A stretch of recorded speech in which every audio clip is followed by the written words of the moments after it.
Yo soy el camino, la verdad y la vida. El yo soy es la luz del mundo, el pan de vida, la vid verdadera. ¿Quién es el yo soy? ¿Cuáles son las variables de la fe? ¿Cómo recibir la vida eterna?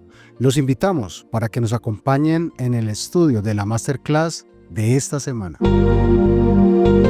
Queremos darte la bienvenida al espacio donde profundizamos en los misterios y enseñanzas de la Biblia. Cada semana exploraremos pasajes clave, analizaremos su contexto histórico y descubriremos su relevancia en nuestra vida cotidiana. Únete a nosotros en este viaje de fe y conocimiento. Bienvenidos a Masterclass.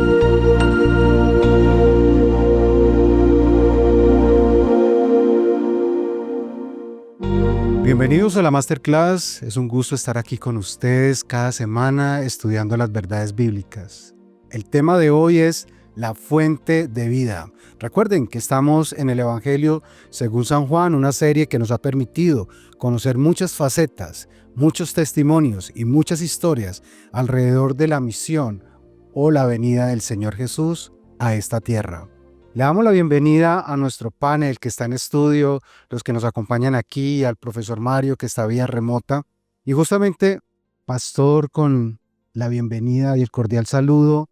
En Éxodo 3:14 encontramos un texto bien interesante. Dios le contestó, está hablando con Moisés. Yo soy el que soy, y dirás a los israelitas, yo soy, me ha enviado a ustedes. ¿Qué significa yo soy o quién era el yo soy? Un saludo cordial para cada uno de nuestros apreciados oyentes y los compañeros de la mesa. Que Dios nos bendiga y nos dirija en el estudio a realizar. La verdad que ese yo soy no se quedó ahí cuando el Señor le dice a Moisés, pues dígales que yo soy, que el yo soy los manda, para que quede claro que es el nombre, ¿no?, que él toma, el yo soy. Pero el versículo 15 me llama la atención. Además dijo Dios a Moisés, así dirás a los hijos de Israel, Jehová, el Dios de vuestros padres, el Dios de Abraham, Dios de Isaac y Dios de Jacob, me ha enviado a vosotros. Este es mi nombre para siempre. Y yo soy. No era por un ratito. Es el nombre de Él para siempre. A ver, esas dos palabritas, yo soy. Cuando te preguntan quién eres, el que es médico saca pecho y dice yo soy médico, yo soy doctor, yo soy profesor, yo soy licenciado, yo soy. Y el que es panadero, pues dice, yo soy panadero, yo soy carpintero. Pero Dios dijo, yo soy el ser de Él. Y entonces Juan, que nos está presentando a Jesús como el Hijo de Dios, nos lo presenta como el yo soy, el verbo hecho carne. Yo soy el pan de vida. Yo soy la resurrección y la vida. Yo soy la puerta de las ovejas. Yo soy, ¿qué más podríamos tener? Yo soy, tenemos aquí ese título maravilloso, el pan de vida. Yo soy la luz del mundo. Entonces, el ser de Dios es lo máximo. Él quiere que entendamos que Él es la fuente de la vida, que Él es el que nos da la salvación. Él es el todo para todos. Le damos la bienvenida al profesor Fabián, que nos acompaña vía remota. Profe, un cordial saludo. Ese yo soy hace una referencia inequívoca a la deidad. ¿Qué profundidad revela la expresión? Bien, Mauricio, esta expresión se vuelve relevante ya que recordemos que uno de los propósitos de Juan al escribir su evangelio es defender y profundizar en la divinidad de Cristo, ya que a finales del siglo primero se estaban levantando doctrinas y creencias erróneas en cuanto a si Jesús era realmente Dios o simplemente fue un hombre. De esta manera, Juan recurre a expresiones del Antiguo Testamento como la que se encuentra en Éxodo capítulo 3 versículo 14, donde es la comunicación, la teofanía entre Dios y entre Moisés. Y es aquí donde vemos la expresión yo soy el que soy, que en hebreo básicamente es Eihei, Asher, Ehie. Y aquí podemos nosotros traducir esta expresión como yo soy el que soy, o yo seré el que seré, dando una expresión de continuidad y de eternidad.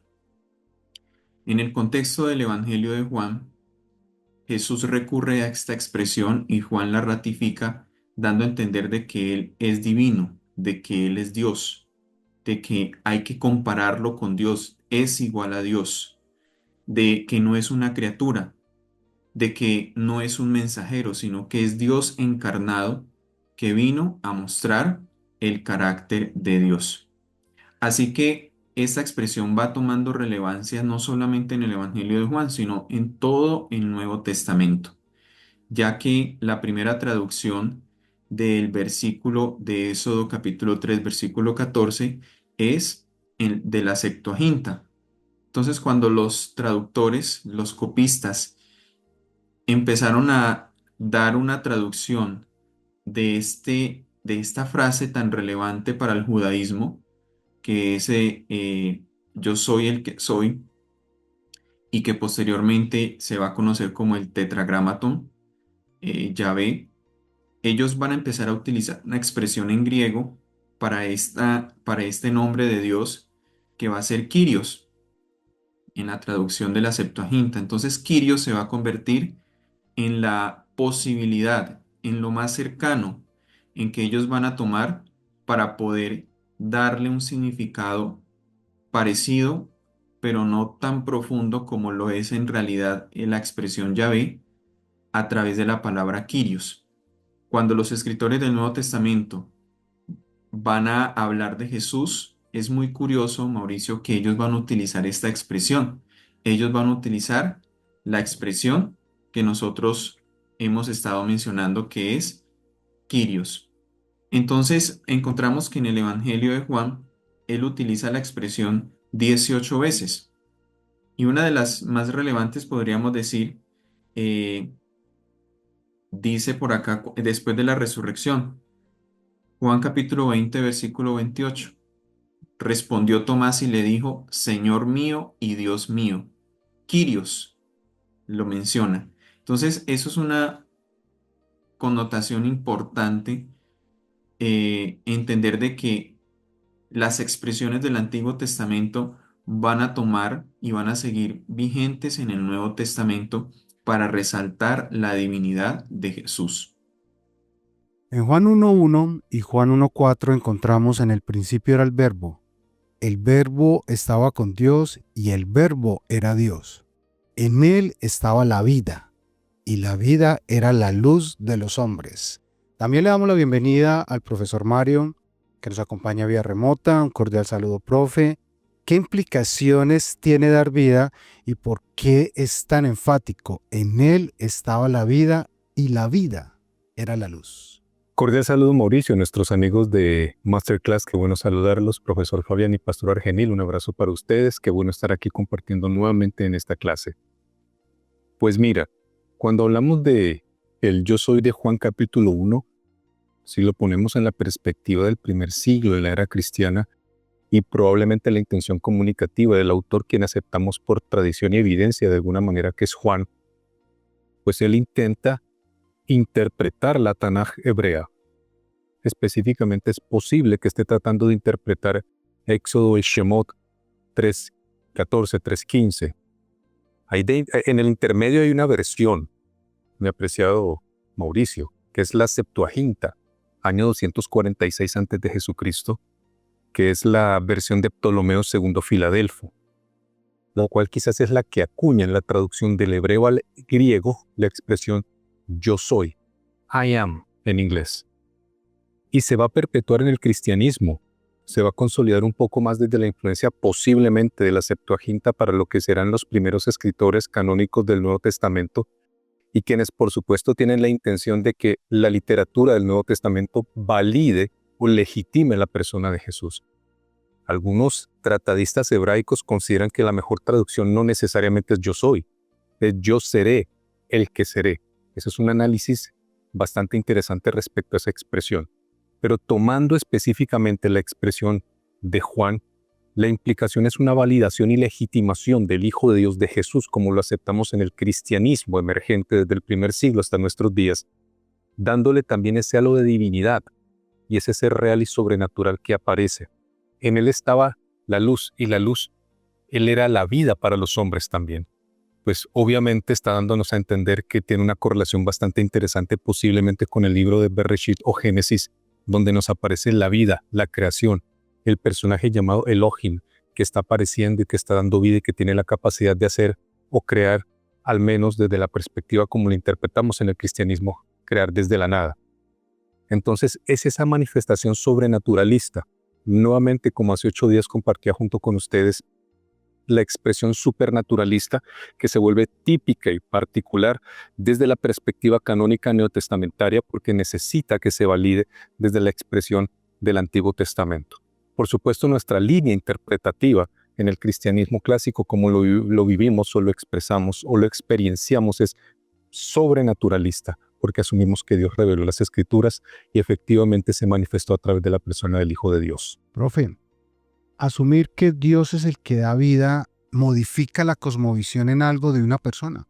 Depende de qué Dios está observando, porque si nos vamos al lejano oriente, quizás está pensando que es Brahma o Vishnu, pero si lo miramos desde la perspectiva en el antiguo cercano oriente y de la construcción monoteísta del emergente judaísmo, especialmente después del exilio babilónico, cuando se consolida más el monoteísmo judaico, pues nos está poniendo la concentración profunda en la persona de Yahvé, el Elohim de Génesis, el Dios único, el monoteos, el único Dios. Por supuesto lo pone en una perspectiva bastante profunda y se consolida mucho más Mauricio y se profundiza más porque aparece un personaje que reclama ser su hijo, nuestro Yahshua, Jesús, y que por supuesto también con sus obras providenciales y extraordinarias hace manifestaciones que no son comunes y que eventualmente manifiesta que tiene un poder extraordinario y sobrenatural. Lo pone en escena, en el eje de la temática, por supuesto, la persona de Dios, encarnado en su Hijo, Jesús o Yahshua. El término vida, zoe en griego, aparece 36 veces en el Evangelio de Juan. Pastor, normalmente hay una conexión con la vida eterna y la promesa de salvación. Tener potestad sobre la vida, ¿qué poder le da a este ser o sujeto creador? Porque él dice, por eso me ama el Padre, porque yo pongo mi vida para volverla a tomar. La muerte entró a este mundo por un hombre y por uno entró la vida. Por eso San Juan dice que el que tiene al Hijo de Dios tiene la vida. Además dice que el que no tiene al Hijo de Dios no tiene la vida. Entonces, Él es la vida. De Él emana la vida. Él es la fuente de vida. En la creación, Él dijo, hágase, y se hacía. Produzca seres vivientes, y porque Él es la vida. Él es la fuente de la vida. Cuando el hombre pecó, quedamos destituidos de la gloria de Dios, destinados a morir eternamente. Ahora, Él vino justamente para eso, para volvernos otra vez a esa vida prelaxaria, antes del pecado. Qué bueno vivió Adán y Eva en el paraíso sin ver la muerte. sin miedo, sin temor. Vida en abundancia, que es lo que el Señor Jesucristo vino a devolvernos. Porque de tal manera amó Dios al mundo, que dio a su Hijo unigénito, para que todo aquel que en Él crea no se pierda, mas tenga vida eterna. Ese es lo maravilloso, tener un Jesús que es el dueño de la vida y que nos está haciendo esa oferta gratuita, de que el que lo acepta a Él tiene vida en abundancia. O sea que podríamos decir, pastor, que básicamente Él viene a esta tierra a justamente cumplirnos esa promesa. Claro. Pero si tuviéramos que pensar adicional, ¿cuál era su misión? La misión es restaurar este mundo caído, ofrecer una salida al pecado, a la muerte eterna. Por eso Él es la vida. Si conocemos bien el plan de la salvación, si aceptamos a Jesús como ese reemplazo del Cordero que quita el pecado del mundo, si lo aceptamos a Él como nuestro único y suficiente Salvador, podemos ser renovados, transformados y tener vida eterna. Eso fue lo que Él quiso hacer con este mundo. Qué lindo aceptarlo, creer en Él, aceptar ese sacrificio, creer que Él venció la muerte y que Él es el dueño de la vida y que esa vida nos la da de forma gratuita. En Juan 6:40 lo manifiesta muy bonito, dice, y esta es la voluntad del que me ha enviado, que todo aquel que vea al Hijo y cree en Él tenga vida eterna, y yo lo resucitaré en el día final. Si seguimos revisando Juan 1:29, encontramos, al siguiente día vio Juan a Jesús que venía a él y dijo, este es el Cordero de Dios que quita el pecado del mundo. Profesor Mario, saber que Jesús vino a quitar el pecado del mundo, ¿qué esperanza nos debe dar hoy por hoy? Bueno, la esperanza es algo extraordinario porque partimos del hecho de que estamos absolutamente en un riesgo y vulnerabilidad completo cuando llegamos al Nuevo Testamento y descubrimos que aparece este judío itinerante que en medio de la humildad y la manera como se manifiesta es el eterno Hijo de Dios desde la lectura que se propone, la narrativa que se construye en el Nuevo Testamento. Tiene en él cumplimiento las profecías veterotestamentarias, lo que nos enseñaban las Escrituras previamente en el Tanaj hebreo. Entonces, eventualmente nos trae a nosotros la esperanza, la consolidación de esas promesas, que nosotros podemos tener esa garantía de que los eventos que han sido presentados en el Antiguo Testamento, como lo miramos en el cristianismo, y en el Nuevo, como lo miramos en el cristianismo, recordemos que en el judaísmo no hay Nuevo ni Antiguo, porque solo hay un testamento que es el Tanaj, la escritura sagrada de los hebreos.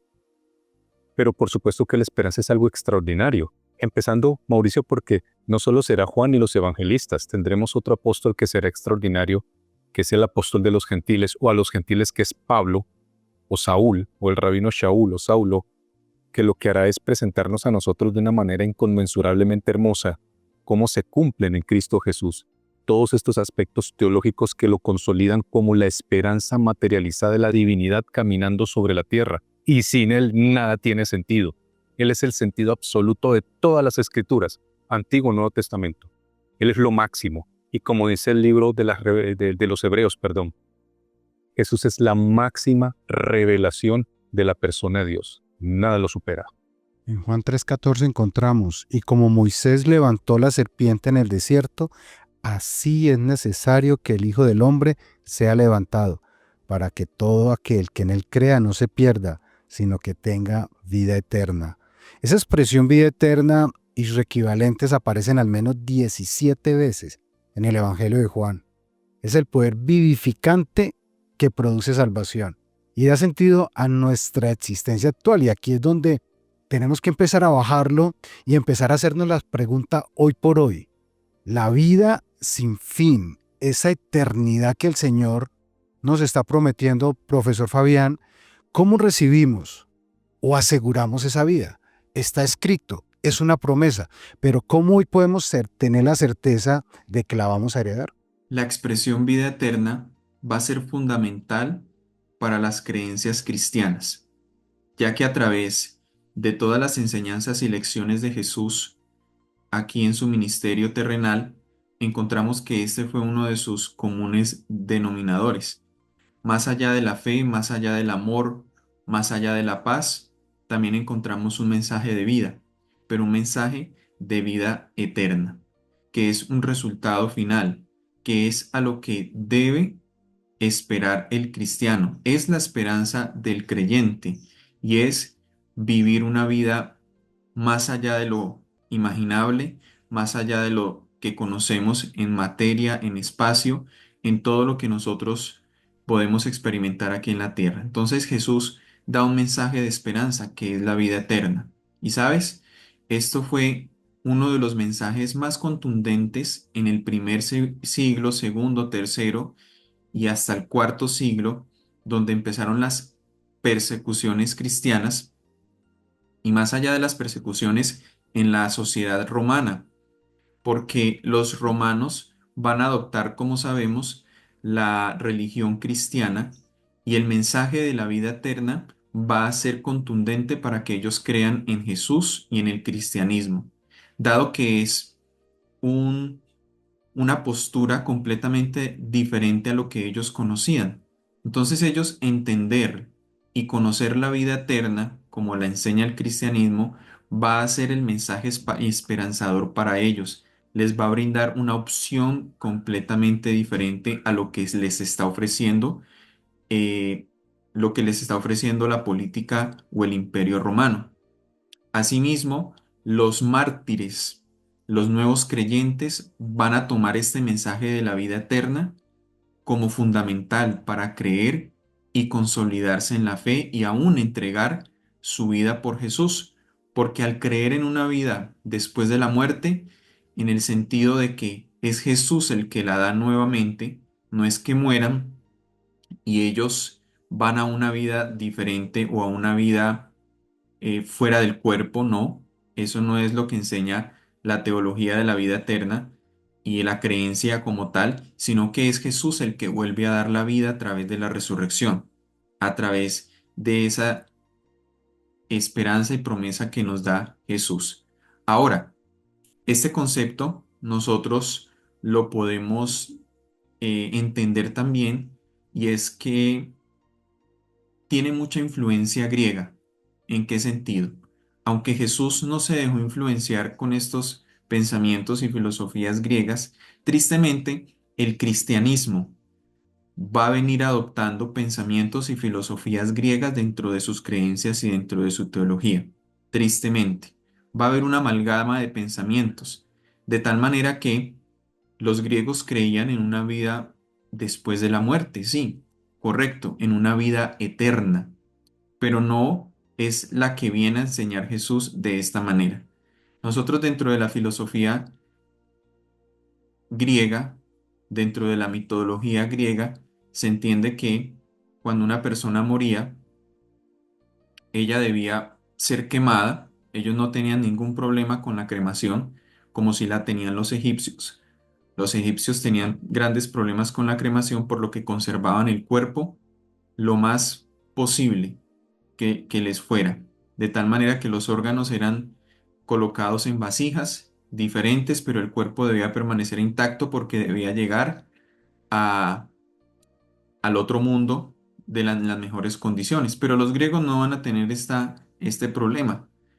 Ellos cremaban los cuerpos, pero al cremarlos colocaban dos monedas de oro en los ojos del difunto, de tal manera que estas dos monedas de oro le iban a dar el paso al inframundo, es decir, a la vida nueva que ellos iban a tener. Con estas dos monedas debían pagar al barquero, que se llamaba Caronte, y si no tenían monedas, no podían pasar a ese siguiente paso del inframundo para seguir escalando en esa búsqueda de la vida eterna. Pero en este contexto cristiano, nosotros vemos que Jesús nos ofrece la vida eterna en vida, desde ya, la garantiza, la promete y la cumple, diciéndonos que creyendo en Él como el Salvador, fundamental, creer, y al creer le añadimos el nuevo nacimiento. Cuando nosotros nacemos de nuevo y creemos en Jesús como aquel autor de la expiación del pecado, a partir de allí nosotros podemos empezar a vivir la vida eterna. ¿Por qué no empezarla a vivir desde ya, verdad? ¿Por qué no empezar desde ahora? Porque de esa manera nosotros vamos a consolidar que si morimos, Jesús nos resucitará y seguiremos gozando de la vida eterna. En Romanos 10:17 encontramos así pues, la fe nace al oír el mensaje y el mensaje viene de la palabra de Cristo. Pastor, ¿cómo fortalecer la fe? Sí. La Biblia lo dice claramente, que la fe es por el oír. ¿El oír qué? La palabra de Dios. La fe no la podemos conseguir en ninguna otra parte. Es un don de Dios, es un regalo. Pero no se lo da a cualquiera, sino a aquel que escudriña la Escritura. Es ahí donde está la fuente de la fe, a través del Espíritu Santo, ¿no? Que nos la da.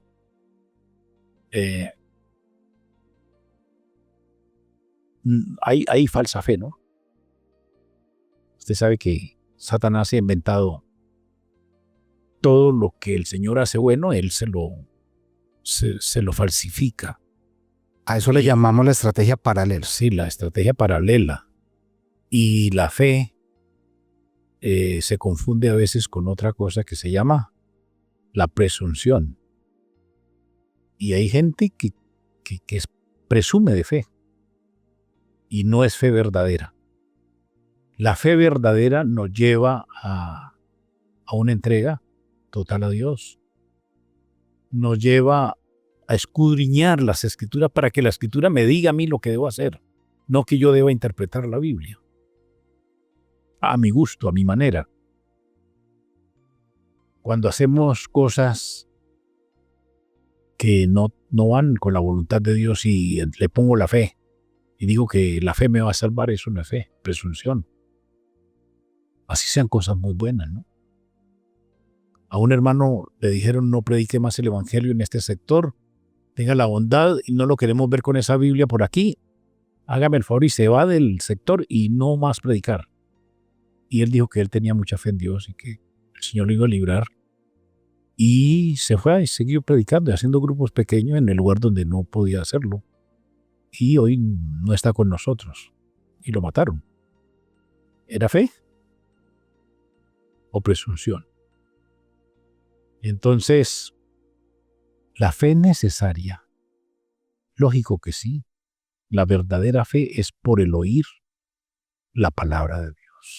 Cuando escuchamos la voz de Dios a través de su palabra, cuando obedecemos sus enseñanzas, nos acercamos a Él y la fe comienza a aumentar, a crecer. Eso es fe. Profesor Mario, en Romanos 8:16 encontramos algo maravilloso porque hay una afirmación de esta transformación, ¿cómo se da? El Espíritu mismo da testimonio a nuestro espíritu de que somos hijos de Dios. Ahí ya hay una certeza, pero mira lo que continúa diciendo. Y si hijos, también herederos, herederos de Dios y coherederos con Cristo, si es que padecemos juntamente con Él, para que juntamente con Él seamos glorificados. Y de nuevo la pregunta, ¿cómo fortalecer la fe? Mi estimado Mauricio, cuando nosotros miramos la literatura paulina encontramos que suele haber un común denominador en varias de sus epístolas. No que sea lo único que él presenta ni la única línea interpretativa que maneja, pero leamos de nuevo el verso que tú acabas de leer. Y notemos que sí hay una frase, una expresión que es un común denominador. El Espíritu mismo da testimonio a nuestro espíritu de que somos hijos de Dios. Y si hijos, también herederos. Herederos de Dios y coherederos con Cristo, con el Mesías, con el ungido de Yahvé.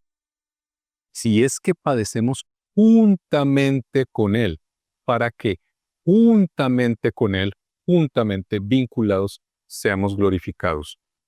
La literatura de Pablo se destaca porque dentro de sus mensajes se trabaja mucho el concepto de vincularidad. Quizás la vincularidad sea un término contemporáneo, pero lo podemos rastrear y observar en la intención comunicativa paulina y en muchos textos de las Escrituras. La fe no solamente es el estímulo de conceptos, doctrinas, ideas que nosotros podemos desarrollar, fechas o memorizaciones bíblicas o conceptuales de libros particulares o específicos. La fe como tal es un insumo que se construye de los vínculos afectivos, de las contraprestaciones y las relaciones sociales emocionales, como nosotros las desarrollamos, de manera recíproca, va y viene. Sí que la fe tiene que ver con un círculo psicoafectivo que puede ser rodeado constantemente por la persona que está viviendo la experiencia de la vincularidad. Un problema con la falsa fe, quizás utilizando el concepto que menciona el pastor Argenil, es que solemos pensar que la fe se desarrolla solamente de memorizaciones o conceptualizaciones doctrinales o meramente teológicas. Eso es un horror. Empezando porque tenemos un ejemplo específico en el Nuevo Testamento donde los fariseos tienen extraordinarios conceptos e ideas muy claras y memorísticas del Tanaj hebreo, incluso memorizados, pero cuando tuvieron a Jesús frente a él, les valió un escupitajo y mandarlo a matar. Así que tener conceptos teológicos tan claros no son garantía absolutamente de nada. No significa que no deberíamos tenerlos. Significa que tenemos que poner mucha atención, como hace 8 días también mencionaba Mauricio, que las construcciones psicoemocionales, las respuestas afectivas, los vínculos, las cercanías son las que en última instancia me permiten tener confianza, tranquilidad, paz, armonía, un estado de balance en mi forma de proceder. Y nuestras emociones son determinantes en las decisiones que tomamos. Alguien dijo sabiamente alguna vez, las emociones nos suelen hacer equivocar mucho, pero sin ellas no llegaremos a ninguna parte. Dios sabe eso. Así que nuestras emociones están vinculadas también al hecho de que la fe tiene que ver con vínculos conceptuales, afectivos, doctrinales también, pero cómo nosotros desarrollamos ese aspecto de la intimidad afectiva con Dios. ¿Quién es Dios para mí? ¿Qué siento cuando hablo de Él? ¿Qué estimula psicoafectivamente en mí? ¿Qué seguridad me provee? ¿Qué decisión tomo? ¿Cómo me autocontrolo? ¿Qué me enseña a regular? Importantísimo. Así que la fe adquiere un efecto pulpo, Mauricio, que invade todas las dimensiones humanas, y eso es importante tenerlo en cuenta. Para tener una fe verdadera y permanente en Cristo, debemos conocerlo tal como está representado en la palabra. El espíritu que opera en la mente humana y la ilumina, crea fe en Dios. Es un gusto estar con ustedes el día de hoy. Hemos llegado al final de la Masterclass. Recuerden enviarnos sus mensajes. Agradecemos a todas las personas que nos apoyan y que con sus ideas nos ayudan a mejorar este segmento. Es un gusto estar con ustedes. Hasta la próxima.